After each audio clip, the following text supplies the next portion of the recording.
साथियों नमस्कार। SB curious में आप सभी का स्वागत है। आपके द्वारा लगातार प्रश्न पूछे जा रहे हैं, हम पर भरोसा करने के लिए आप सभी का बहुत बहुत आभार। और इससे हमें लग रहा है कि हमारे जो प्रयास हैं आपके लिए काफ़ी सार्थक साबित हो रहे हैं। आइए देखते हैं, आपके द्वारा प्रश्न पूछा गया है कई लोगों के द्वारा कि क्या यदि उम्र जो है इसमें मायने रखती है ज़्यादा या नहीं मायने रखती है मृतक आश्रित में। तो ये जो मृतक आश्रित नियमावली है इसको देखा जाए तो इसके आधार पर इसमें सभी नियमों में शिथिलता बरती जाएगी। ये शुरुआत में ही कहा गया है, जो नियम नंबर खास करके 5 बार बार आता है सामने, तो इसमें सभी नियमों में शिथिलता देते हुए नियुक्ति दी जाएगी। ठीक है, लेकिन इसमें क्या होता है कि संबंधित विभाग जो है सहयोग नहीं करता है, तो ऐसी स्थिति में अधिकांश समस्या का निराकरण जो है माननीय न्यायालय में हो जाता है। तो इसी क्रम में मैं आपको माननीय न्यायालय का आदेश आपको मैं प्रस्तुत कर रहा हूँ। देखिए इसमें क्या है, प्रश्न इनका था मृतक आश्रित के रूप में नियुक्ति के लिए 35 वर्ष आयु बाधक नहीं। इसमें कई लोग पूछे हैं, ठीक ना, कि क्या उम्र सीमा यदि हमारी पार हो जाती है तो क्या उससे समस्या होगी। तो इसमें देखिए माननीय न्यायालय का क्या आदेश है। ये जो आदेश मैं आपको बताता हूँ, इस आधार पे ये आदेश वगैरह अगर यदि आपके पास हैं और समस्या आपकी इससे मिलती जुलती है, तो इस आदेश के आधार पर आपके पक्ष में निर्णय तुरंत माननीय न्यायालय के द्वारा दिया जा सकता है। ठीक है, इस जो है आदेश को, संबंधित आदेश जो मैं आपको बताता हूँ, इससे जुड़ी हुई समस्या यदि है आपकी मिलती जुलती है, तो इस आदेश को ध्यान में रख करके आप लेटर लिख सकते हैं। उसके साथ अपने लेटर के साथ जो है अपनी याचिका के साथ इसको भी नति कर सकते हैं। इससे आपके सुनवाई में आसानी होगी। देखते हैं क्या है। याची के पिता यानी आवेदनकर्ता के पिता, आवेदक के पिता की मृत्यु कार्यरत रहते हो गई। याची पूरी तरह से अपने पिता पर आश्रित था। आपत्ति यह लगाई गई कि याची की आयु 35 वर्ष है। आपत्ति यह लगाई गई कि जब इन्होंने फाइल जमा की विभाग में, तो विभाग के द्वारा आपत्ति लगा दी है कि इनकी उम्र 35 वर्ष है, अतः मृतक आश्रित के रूप में नियुक्ति नहीं की जा सकती।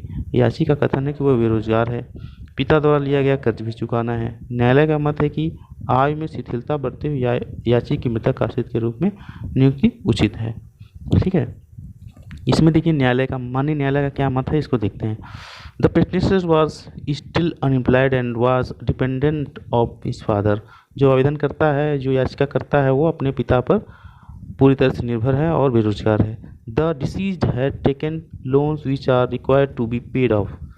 जो मृतक है उन्होंने लोन ले रखा है, उसको अदा किया जाना, उसको चुकाया जाना आवश्यक है। The petitioner has turn 35 years of age. Petitioner जो हैं, जो याचिका करता है, उनकी उम्र 35 वर्ष हो गई है। It could be no ground for rejecting his application. ये उम्र जो है उनके एप्लीकेशन को, इस उम्र को आधार बनाकर उनके एप्लीकेशन को निरस्त नहीं किया सकता है।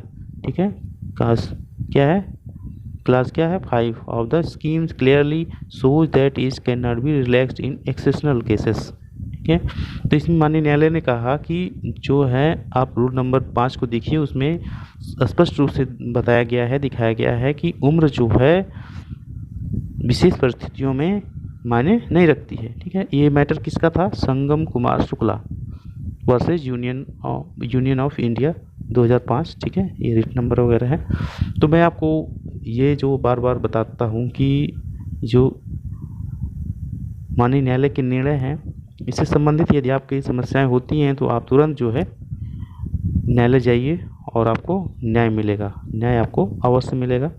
और आप विभाग के चक्कर लगाएंगे तो चक्कर लगाते रहेंगे, चप्पलें घिस जाएंगे, लेकिन आपको न्याय मिलना बड़ा मुश्किल हो जाता है। ठीक है, अब ये उससे आपका समय और पैसा दोनों जो है नुकसान होता है। आप जो है जितने जल्दी न्यायालय की शरण में जाएंगे उस आपको न्याय मिलेगा। और ये जो है जितने भी पुराने आदेश होते हैं न्यायालय के, जब आप याचिका दाखिल करते हैं तो न्यायालय जो है पुरानी याचिका के द्वारा आधार पर दिए गए निर्णयों का वो क्या करते हैं, रिवीजन करते हैं। तो उनसे जो मिलता जुलता मैटर रहता है, उन सब याचिकाकर्ता का मैटर जिसमें पुराने मैटर से मिला हुआ रहता है, और उसी केस जो है तुरंत सबमिट हो जाता है कि हाँ इस प्रकार के जो मैटर पर याचिकाकर्ता के पक्ष में निर्णय दिया गया था। तो कभी हिम्मत ना हारिए। ठीक है, लड़ाई लड़िए और अपना हक लीजिए। मिलते हैं अगले वीडियो में, तब तक के लिए नमस्कार साथियों।